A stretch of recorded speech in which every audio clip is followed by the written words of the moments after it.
Hello. Hello. आवाज़ आ रही है। आज अपन बात करते हैं मोल कॉन्सेप्ट पार्ट 6 की, है ना। अपन लास्ट में एक क्वेश्चन कर रहे थे, ये एस सी ओ गैस वाला। सी ओ गैस तथा CO2 गैस के 1 लीटर मिश्रण को रक्त तप्त कोक पर प्रवाहित किया जाता है, यानी CO गैस है। CO गैस क्वेश्चन है, CO गैस और CO2 गैस। CO2 गैस, ये दो गैस है अपन के पास, इन दोनों का मिश्रण लिया। मिश्रण कितना है? मिश्रण है 1 लीटर, 1 लीटर, है ना। इस मिश्रण को रक्त तप्त कोक, अब देखो तप्त रक्त तप्त का मतलब क्या होता है? Red hot. रेड हॉट का मतलब होता है लोहे को इतना गर्म किया जाए, यानी लोहे को इतना गर्म किया जाए कि वो लाल हो जाए, तो वो रक्त तप्त हो जाता है। तो रक्त तत्व मतलब किसी भी चीज़ को इतना गर्म किया जाए कि वो लाल हो जाए, तो रक्त तप्त कोक, है ना। रक्त तप्त कोक पर क्या करते हैं? प्रवाहित करते हैं। पर प्रवाहित कर दिया, है ना। अब रक्त तप्त कोक पर प्रवाहित कर दिया, अब प्रवाहित करने के बाद क्या होता है?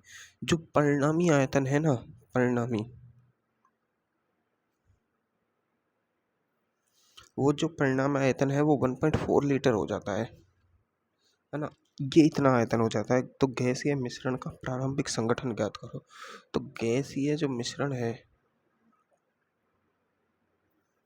का प्रारंभिक संगठन ज्ञात करना है। अब देखो, अपन को दिया क्या गया है? अपन को दिया गया है कि CO गैस है, CO2 गैस है और मिश्रण है, और मिश्रण 1 लीटर का है। मतलब इन दोनों गैस का जो मिश्रण है, यानी कि ये गैस कुछ ली गई है, ये गैस एक्स लीट एक्स एक्स। अब देखो ये कितना है? 1 लीटर तो टोटल है ना। 1 लीटर तो टोटल है। 1 लीटर को अपन अगर देखो अपन ग्राम में लेते हैं, तो 1 लीटर भी अपन ग्राम में ही लेंगे। 1 लीटर को भी अपन चेंज करेंगे तो ये 1000 ml हो जाएगा, है ना। तो ये XML होगा, है ना। CO गैस कुछ ये अपन मान लेते हैं 1000 माइनस XML हो जाएगा, कोई दिक्कत? ये इनका प्रारंभिक आयतन आ गया। तो अपन को x की वैल्यू निकालनी है और यहाँ से इनका प्रारंभिक संगठन प्राप्त हो जाएगा।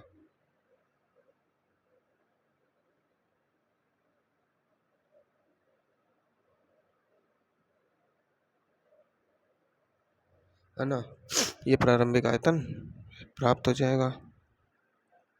अब अब देखो, ये रक्त तप्त कोक, कोक का मतलब क्या होता है? कोक का मतलब होता है कोयला, कोयला का मतलब है सीधी भाषा में कार्बन। कोक कोक का मतलब होता है कार्बन। तो ये कार्बन पर प्रवाहित कर रहे हैं अपन रेड हॉट पे। तो क्या होगा कि CO गैस है, CO2 गैस है, वो कार्बन के साथ मिक्स होके नहीं कुछ रिएक्शन करेगी। तो क्या होगा? रिएक्शन करेगी तो गैस का आयतन बढ़ेगा, है ना। यही होगा ना।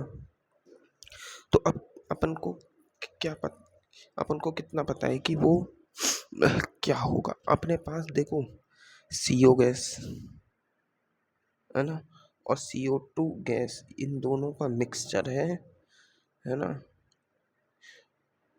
मिक्सचर है जो टोटल है 1 लीटर, है ना। अपन देखो यहाँ पर लीटर में भी ले सकते हैं और ml में भी ले सकते हैं। सर ने लीटर में लेके कर रखा है तो अपन लीटर में लेके करते हैं। तो CO2 गैस का आयतन इन्होंने मान लिया है x लीटर, है ना। तो CO गैस का कितना हो जाएगा? 1 माइनस x लीटर में, ठीक है ना। अब देखो, अपन को रिएक्शन पता होनी चाहिए कि रिएक्शन आखिर में होती क्या है। तो अब पहली बात तो कार्बन मोनोऑक्साइड गैस है, वो कार्बन के साथ रिएक्शन करती नहीं है ना। तो जो 1 - x लीटर आयतन है ये तो सेम रहेगा, ये एक क्रियाशील होगा। अक्रियाशील होगा मतलब क्या है? अक्रियाशील का मतलब क्या है कि ये एक तरीका से ऐसे रहेगा कि जो रिएक्शन में है ये एक तरीका से सॉलिड सॉलिड पदार्थ की तरह पड़ा रहेगा नीचे, बिल्कुल कोई रिएक्शन में भाग नहीं देगा। जैसे कोई रिएक्शन होती है और उसमें अवक्षेप बन जाता है तो वो कोई काम नहीं आता है ना, वैसे काम करेगा ये। अब इससे तो अपन को कोई लेना देना ही नहीं है, लेना देना है अपन को इस CO2 गैस से। अब CO2 गैस है जो कार्बन के साथ रिएक्शन करेगी। अब कार्बन कैसा है? रेड हॉट कार्बन है। कैसा है? Red hot carbon. अब रेड हॉट कार्बन है जो सॉलिड है, इसके साथ रिएक्शन करेगी तो ये कार्बन मोनोऑक्साइड बनाएगी 2CO, ठीक है, और ये गैस होगा। तभी तो आयतन बढ़ा है, 400 ml आयतन बढ़ा है जो यहाँ से बढ़ा है ना। तो अब इनके समीकरण में थी गुणांक लिखे हैं अपन, तो इसका एक पर अपन यहाँ दो रहे हैं। अब देखो अपन ने मोल पढ़ा है तो अपन ने क्या पढ़ा है कि जो ये आयतन वाला फॉर्मूला होता है, आयतन वाला जो फॉर्मूला होता है वो ओनली फॉर गैसेस होता है, ओनली फॉर गैसेस होता है आयतन वाला फॉर्मूला, है ना। तो यहाँ पर इसका कोई रोल नहीं होगा क्योंकि ये सॉलिड है कोर्क। तो अब इसका आयतन, अब देखो रस समीकरण में 3 गुणांक हैं, इसके मोल बराबर इसके मोल करेंगे अपन। तो देखो यहाँ पर अपन ने एक एक एक लीटर CO2 से 2 लीटर वो बनेगी। यहाँ पर अगर x लीटर CO2 है, यहाँ पर x लीटर CO2 है तो यहाँ पर 2x लीटर CO गैस बनेगी, 2x लीटर CO गैस बनेगी। तो परिणामी आयतन क्या होगा? अब देखो ये CO2 गैस तो समाप्त हो जाएगी पूरी रिएक्शन करके, बचेगी तो मिश्रण में यही बस। अब देखो परिणामी आयतन क्या होगा? परिणामी आयतन क्या होगा? ये बचा हुआ है अपने पास, है ना, 1 - x लीटर, और यहाँ पर ये 2x बन गया, x का कितना हो गया? 2x लीटर, है ना। तो ये इतना लीटर, और ये टोटल कितना है? ये टोटल है 1.4 लीटर, बराबर में है 1.4 लीटर। अब देखो यहाँ से ये लीटर है ना, तो देखो 1 - x plus 2x equal to 1.4 आ गया।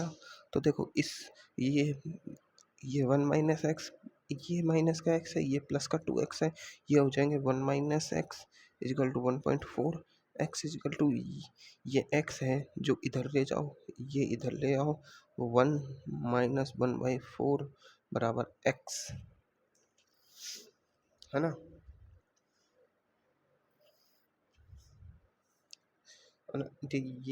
ये बचेगा प्लस में x, ये माइनस का 1x है, ये प्लस का 2x है। तो माइनस का 1x प्लस के 2x में जाएगा तो प्लस का 1x बचेगा ना, तो ये इधर जाएगा तो माइनस का हो जाएगा, है ना।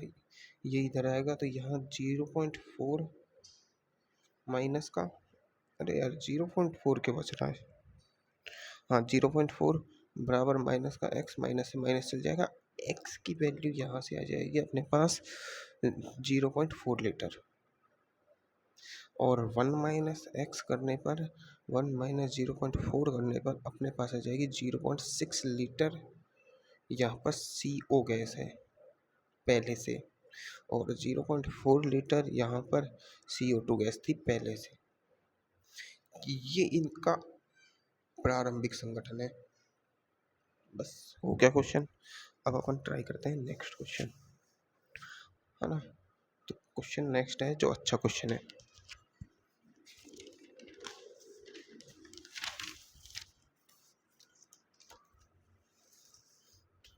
देखो नेक्स्ट क्वेश्चन क्या कह रहा है कि यानी 2.3 ग्राम फॉर्मिक एसिड है, 2.3 ग्राम फॉर्मिक एसिड है, वह 4.5 ग्राम ऑक्जेलिक एसिड है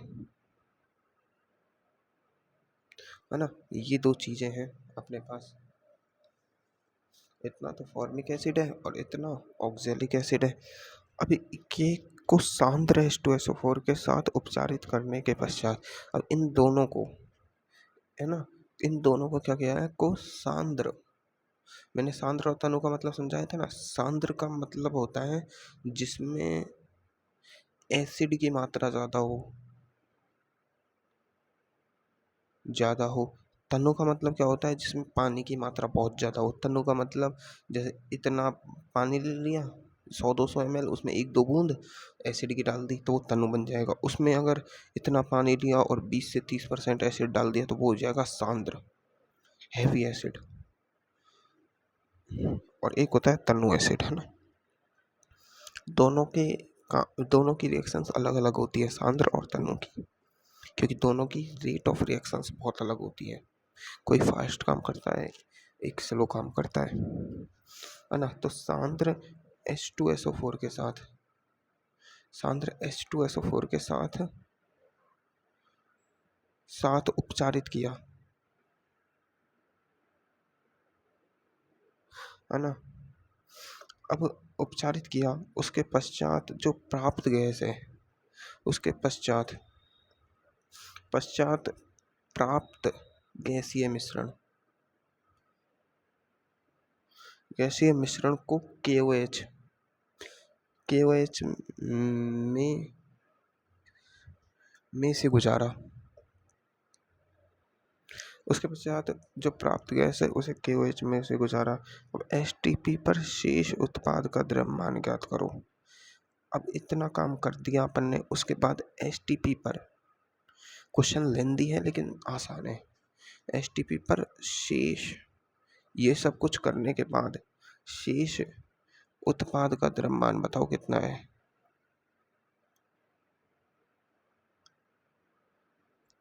क्या है, मैंने क्वेश्चन भी समझा दिया। अपन को देखो 2.3 ग्राम तो ये फॉर्मिक एसिड दिया है और 4.5 ग्राम ऑक्जेलिक एसिड दिया है। ये दोनों एसिडों को, इन दोनों की रिएक्शन अपन ने पहले H2SO4 के साथ कराई। अब उनके साथ इनके साथ रिएक्शन कराने के पश्चात H2SO4 के पश्चात पश्चात जो गैसीय मिश्रण प्राप्त हो रहा है अपन के लिए, उस गैसीय मिश्रण को KOH से रिएक्शन कराएंगे। अब KOH एक बेस है ना, बेस है। अब देखो KOH से रिएक्शन कराएंगे तो STP पर उसके पश्चात जो अवशिष्ट पदार्थ बचा है उसका आयतन, जो शेष जो रिएक्शन हो गई है ना, वो रिएक्शन तो हटा दी गई है। उसके बाद बचा कितना अवशिष्ट पदार्थ है, उसका द्रव्यमान ज्ञात करना है बचेगा। अब देखो अपन को फॉर्मूला पता होना चाहिए इनका। फॉर्मिक एसिड का तो पता है, लेकिन ऑक्जेलिक एसिड का फॉर्मूला अपन को आना चाहिए।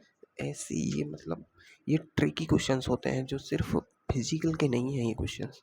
इसमें फिजिकल में देखो ऑर्गेनिक के फॉर्मूला भी आ रहे हैं, इसमें ऑर्गेनिक की रिएक्शंस भी आएंगी। KOH के साथ रिएक्शन करा के देखो, H2SO4 के साथ रिएक्शन करा के देखो, तो ये सब चीज़ें ऑर्गेनिक को भी याद करा रही हैं। समझ आ रहा है।